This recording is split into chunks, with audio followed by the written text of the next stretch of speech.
একজন অন্ধ ভিখারি ছিল। অন্ধ ভিখারিটা হাতড়ে হাতড়ে কাছাকাছি একটা মন্দিরে প্রত্যেকদিন যেত আর খুব ভক্তি ভরে দেবতার উদ্দেশ্যে প্রণাম জানাত।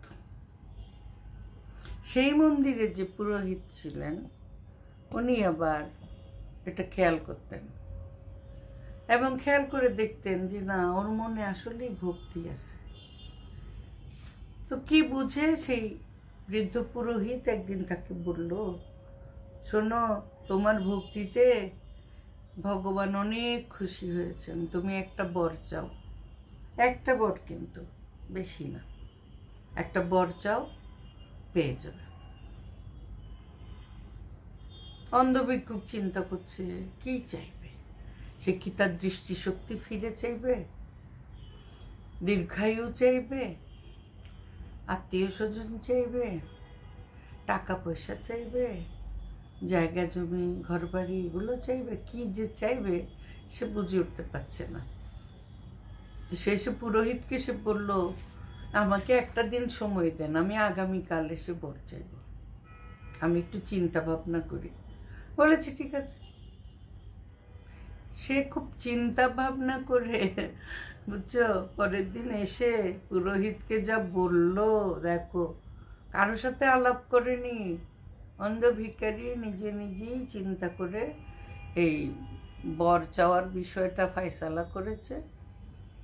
সে বলল কি, আমি 6 তলা দালানে বাস করে এই অবস্থায় আমার নাতিকে দুধ ভাত খেতে স্বচক্ষে দেখে মরতে চাই।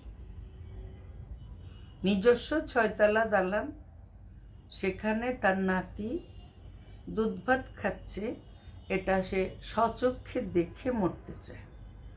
এই বর চেয়েছে, বুঝো এখন। তাহলে এখানে 6 তলা ঘর বাড়ি হতে গেলে তার টাকা পয়সা লাগবে, জায়গা জমি লাগবে, বাড়িটা লাগবে। নাতি হতে গেলে ততদিনে তার দীর্ঘায়ু হবে। আর স্বচক্ষে দেখতে চায় মানে অন্ধত্ব ঘুচে যাবে। একটা অন্ধ ভিক্ষুক খুব হিসাব নিকাশ করে যে কথা বলল, অনেক সময় আমরা চোখে দেখেও এই জিনিসগুলো ঠিক মতন বুঝতে পারি না, তাই না বন্ধুরা? উল্টাপাল্টা জিনিস চাই, উল্টাপাল্টা কাজ করি, শেষে দেখা যায় রেজাল্টে লবডঙ্কা। কেমন লাগলো গল্পটা জানাইও, কেমন? হ্যাঁ, আর আমার সাথে থেকেও পরবর্তী ভিডিওগুলো যেন দেখো, কেমন? ভালো থেকো, সবাই ভালো থেকো।